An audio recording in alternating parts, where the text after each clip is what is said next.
ये क्या है कि ये साहित्य केंद्र ही नहीं है, ये साहित्य की प्रदर्शनी है। परम पूज्य गुरुदेव ने कहा कि ये हमारा विचार क्रांति अभियान है। विचारों में परिवर्तन आएगा तो दुनिया बदलेगी, और विचारों में परिवर्तन कब आएगा? जब आदमी स्वाध्याय करेगा। तो स्वाध्याय के लिए अच्छा साहित्य जरूरी है। आजकल समाज में ऐसा गंदा साहित्य, अश्लील साहित्य फैल रहा है कि युवा पीढ़ी बर्बाद होती जा रही है। गुरुदेव ने बच्चों के लिए, युवाओं के लिए, शिक्षकों के लिए, नेताओं के लिए सब तरह का साहित्य लिखा। तो यहाँ हमने अलग अलग विभाग बना दिए हैं। किसको कौन सी किताब चाहिए, फट से वो उसको बता देंगे। जैसे कोई को स्वास्थ्य की चाहिए तो वो स्वास्थ्य की तरफ चला जाएगा। किसी को जो है गुरुदेव के बारे में जानना है तो ये गुरुदेव के बारे में ये किताबें हैं, गुरुदेव का जीवन। किसी को कहना कि हमको यज्ञ कर्मकांड की किताब चाहिए तो देखो यज्ञ कर्मकांड, संस्कार, पूजा पाठ, यज्ञ की किताबें। ऐसे हमारे 26 सेक्शन है। ये उसका एक ही चैप्टर है। ये देखो,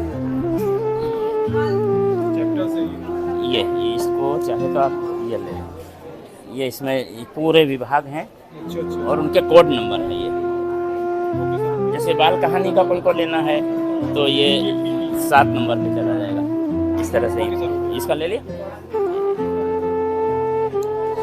तो हम यहाँ जो बच्चे लोग आते हैं उनको गाइड करते हैं, बताते हैं। उनको समझ में नहीं आती कौन सी किताब लेना, तो हम पहले उसकी समस्या पूछ लेते हैं, उसके अनुसार फिर उसको गाइड करके वो किताब दे देते हैं। और अभी तो हमने आधी कीमत में देने का भी चलाया है। किसी दानदाता ने दान दिया है तो स्टूडेंट्स को उनको हम हाफ रेट में दे देते हैं ताकि ज़्यादा उसको महंगी न पड़े। और कोई न कोई प्रसाद के रूप में कहते हैं ये ज्ञान प्रसाद है। भाई तीर्थ में आए तो क्या ले जाएंगे, तो वो थोड़ा सा ज्ञान प्रसाद ले जाओ। हाँ, ये वैज्ञानिक अध्यात्मवाद पर जो गुरुदेव ने साहित्य लिखा है, करीब 60 किताबें हैं ये। उन्होंने कहा कि विज्ञान के आधार पर भी अध्यात्म को सिद्ध किया जा सकता है। ये जो स्पिरिचुअल साइंस है उसको हम फिजिकल साइंस की तरह प्रयोगशाला में भी प्रयोग करके बता सकते हैं। जैसे ये बताया है, जड़ के भीतर विवेकवान चेतन। हम जिसको जड़ समझते हैं कि ये तो लोहा है, लकड़ी है, लेकिन उसके अंदर जो परमाणु होता है, परमाणु के अंदर इलेक्ट्रॉन, प्रोटॉन, न्यूट्रॉन होता है, वो भी गतिशील होते हैं, मतलब उसके अंदर भी चेतना है। गुरुदेव ने ये लिखा है, अध्यात्मवाद ही क्यों। आज लोग अध्यात्म को तमाशा समझ लेते हैं, चमत्कार समझ लेते हैं, लेकिन वास्तव में गुरुदेव कि अध्यात्म एक जीवन शैली है। हमारे जीवन में जब अध्यात्म उतर जाएगा तो हम भौतिकता में रहते हुए भी अध्यात्मवादी बन सकते हैं। इसलिए गुरुदेव ने एक किताब लिखी है कि हम अध्यात्मवादी भौतिकता अपनाएं। भौतिकता को छोड़ तो नहीं सकते, हम मोबाइल छोड़ सकते हैं क्या, टीवी देखना छोड़ सकते हैं, तो भौतिकता में रह करके भी हम आध्यात्मिक कैसे बन सकते हैं।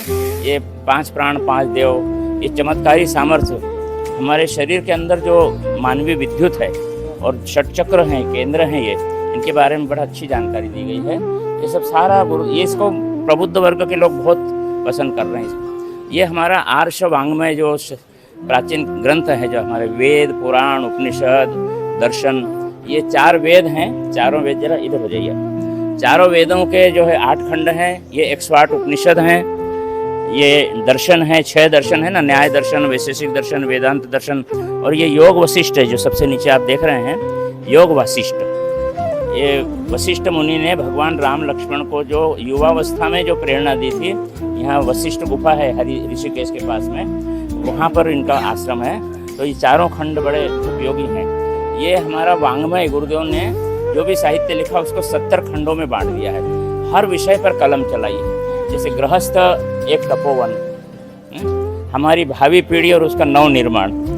भावी पीढ़ी का निर्माण करना भी जरूरी है। हम उनको पालन पोषण के लिए सुख सुविधा के साधन तो सब ला देते हैं, लेकिन यदि उनको हमने संस्कार नहीं दिए तो क्या काम किया। तो केवल अर्निंग करेंगे, खूब 12-12 लाख का पैकेज तो मिल जाता है, लेकिन संस्कार कहाँ मिलते हैं। तो गुरुदेव ने कहा कि इन सब पर हमको बच्चों पर ध्यान देना पड़ेगा। आज हमारे यहाँ विवाह उन्माद चलते हैं, शादी के नाम पर करोड़ों रुपए बर्बाद कर दिए जाते हैं, धन की होली फूंक जाती है। तो विवाह को आदर्श कैसे किया जाए, महापुरुषों के जीवन प्रसंग दिए बच्चों को, हमको ये पढ़ाना चाहिए। जरा उधर हो जाइए। महापुरुषों के जीवन पढ़ेंगे बच्चे तो उनको उनका रोल मॉडल दिखेगा।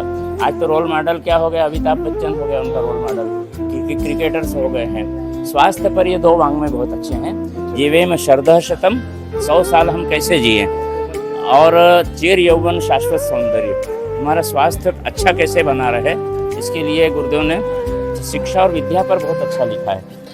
ये यानी शिक्षा अलग चीज़ है, विद्या अलग चीज़ है। शिक्षा जिसको हम एजुकेशन कहते हैं, जिससे हमको डिग्री मिल जाएगी, हम अर्निंग कर सकते हैं, लेकिन विद्या वो जिसको कहते हैं ना कि जीवन जीने की कला, आर्ट ऑफ लिविंग, इधर मरणोत्तर जीवन के बारे में इसमें बतलाया है, कुंडली जागरण के बारे में बतलाया है। हर कोई विषय नहीं ऐसा जिसमें भगवान राम के बारे में, भागवत के बारे में, गीता के बारे में, निरोग जीवन के सूत्र, तीर्थ सेवन क्यों और कैसे। आजकल लोग तीर्थ यात्रा तो खूब करते हैं, खूब जाते हैं, दर्शन करते हैं, भीड़ भाड़ में धक्का मुक्की भी खाते हैं, लेकिन तीर्थ में क्यों जाना चाहिए और वहाँ से क्या मिलना चाहिए।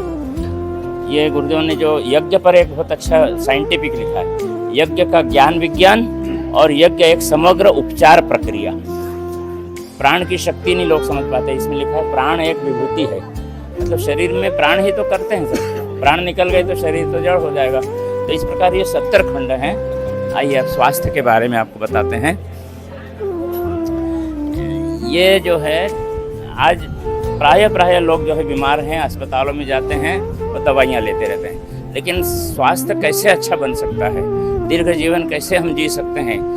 आसन, प्राणायाम और आयुर्वेदिक जड़ी बूटियों का उपयोग करते हुए और हमारी दिनचर्या को, हम लोग क्या खान पान का हमारा ध्यान नहीं रखते हैं, क्या खाएं, क्यों खाएं, कैसे खाएं। ये जैसे ये किताब है एक, देखिए, खाते समय इन बातों का ध्यान रखें। हम लोग तो जो आया खाते चले गए, पिज़्ज़ा बर्गर सब।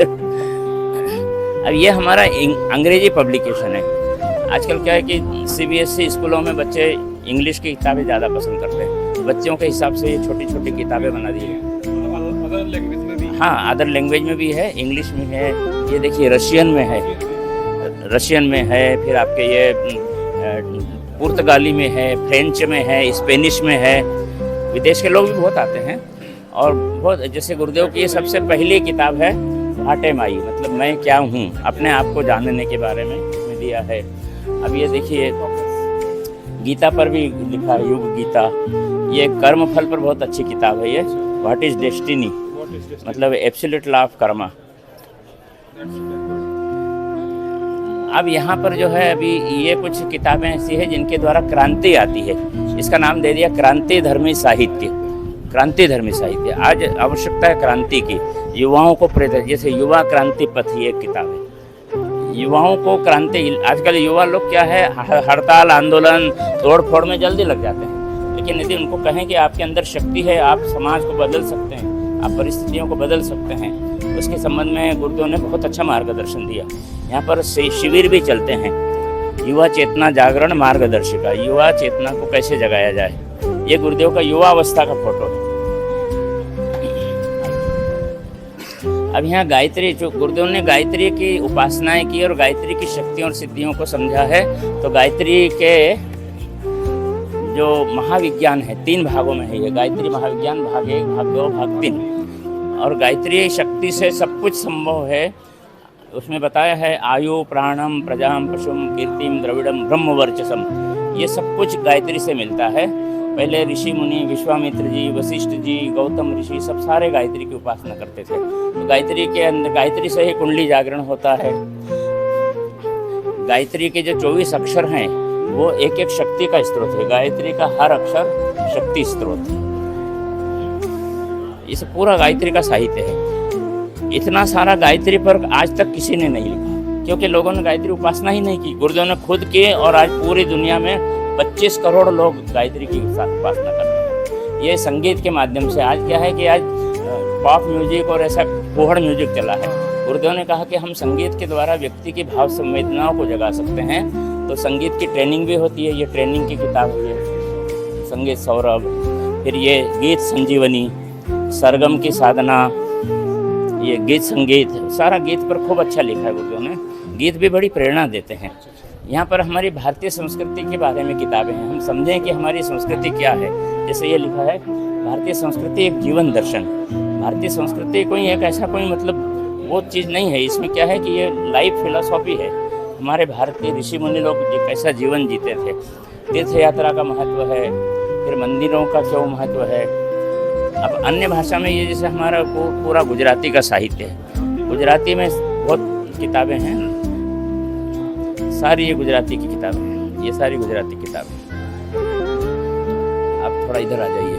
गुरुदेव ने कहा कि व्यक्ति निर्माण, परिवार निर्माण और समाज निर्माण। परिवार को सुसंस्कृत कैसे बनाएं, बच्चों को अच्छे संस्कार कैसे दें, जैसे एक किताब ये है, चाइल्ड साइकोलॉजी पर आधारित है, बच्चों के शासक नहीं सहायक बने। पति पत्नी में प्रेम कैसे हो, पतिव्रत और पत्नी व्रत। लोग पतिव्रत तो बहुत करते हैं, लेकिन पति को भी पत्नी व्रत होना चाहिए। ये सफल दाम्पत्य जीवन के सूत्र, विवाहित जीवन का अलौकिक आनंद, ये सब पूरा परिवार में बच्चों के लिए है। अब ये है नारी जागरण साहित्य। आज नारी जो है बहुत ज़्यादा मतलब पिछड़ापन आ गया है। कहते हैं ना नारी जागृति, नारी जागृति। नारी जागृति का मतलब ये नहीं कि खाली वो सर्विस करने लग गई और पर्दे में से बाहर आ गई, ये तो जरूरी था, लेकिन मुख्य बात है कि नारी अपनी गरिमा को समझे और देश के हर प्रयास में नारी का योगदान होना चाहिए। ये गुरुदेव ने कहा कि नर और नारी एक समान, भगवान की कृति है दोनों, इसमें भेद क्यों कि नारी को कम सम्मान मिला, नर को ज़्यादा मिला। तो ये हमारा पुरुष प्रधान समाज रहा है, तो उसने नारी को, जैसे मुगल काल में नारी को रमणी, भोग्या और कामिनी के रूप में जाना गया था, लेकिन गुरुदेव ने कहा कि नहीं, नारियाँ देखो, प्रबुद्ध नारियाँ आगे हैं, पढ़ी लिखी महिलाएं हैं, उनको आगे आना चाहिए और अपने समाज को ऊंचा उठाना चाहिए।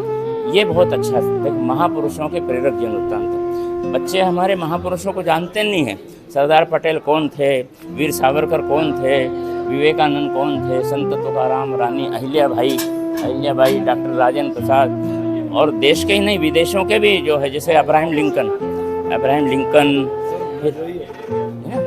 और ये Karl Marx, sister Nivedita, Ishwarchandra Vidyasagar, ये वीर शिवाजी। ये आदर्श जब बच्चे पढ़ेंगे ना, तो बच्चों को लगेगा कि हमारा देश क्या है, हमारी संस्कृति क्या थी। अब ये विद्यार्थियों के लिए साहित्य, विद्यार्थियों में किन गुणों का समावेश होना चाहिए। हर आदमी, विद्यार्थी क्या कहते, बड़ा आदमी बनना चाहते हैं, लेकिन गुरुदेव कहते हैं बड़ा आदमी नहीं, महामानव बने। मतलब महामानव बनना एक बहुत बड़ी बात है। ये बच्चों के लिए बाल नीति शतक है, फिर ये नैतिक शिक्षा के 2 भाग हैं, फिर ये जैसे सभ्यता का शुभारंभ, ये आदर्शों की बलिवेदी, सफल जीवन की दिशा धारा, ये सब बच्चों के लिए, विद्यार्थियों के लिए है। विद्यार्थी इनको पढ़ेंगे और अपने व्यक्तित्व का निर्माण करेंगे। व्यक्तित्व क्या विकास, जिसको कहते हैं पर्सनैलिटी डेवलपमेंट, उसके संबंध में ये किताबें हैं। उसमें बताया कि भाई जैसे हमारे अंदर जो गुण है, जैसे निराश हो जाता आदमी, तो इसमें बताया कि निराशा बिल्कुल नहीं आनी चाहिए। व्यक्ति के अंदर उत्साह होना चाहिए, उसके अंदर संकल्प शक्ति जगना चाहिए। ये देखिए, संकल्प शक्ति की प्रचंड प्रक्रिया। संकल्प यदि व्यक्ति कर ले तो क्या से क्या बन जाता है। हमको क्या बनना है, आज बच्चों के सामने कोई लक्ष्य ही नहीं कि क्या करना है। बस वो हर जगह हम इंजीनियरिंग कर लेंगे, IT में चले जाएंगे, पर आखिर बनना क्या है हमको। इसमें एक ये मैंने पढ़ी थी किताब संस्कृति में, इसमें एक जॉर्ज वाशिंगटन का उदाहरण आता है कि वो जॉर्ज वाशिंगटन जब 9वीं कक्षा में पढ़ते थे, तो उनको निबंध लिखने को आया कि write an essay about White House. तो व्हाइट हाउस पर निबंध लिखा, तो उसने क्या लिखा, White House is the building where I shall sit as a president of America. मतलब मैं, व्हाइट हाउस वो भवन है जहाँ मैं राष्ट्रपति बन के बैठूंगा। मतलब 9वीं का बच्चा ये बोल रहा है, तो ये इसका लक्ष्य था। हम क्या बने ये यदि निर्धारित हो जाए तो वो आदमी बन सकता है। आगे बढ़ने की तैयारी, ये सब सारी ये किताबें आजकल स्कूल कॉलेज वाले बहुत ले जाते हैं। और एक थोड़ा सा ये ब्रह्मभोज का जो बैनर है उसको भी आप देख लीजिए, बताइए।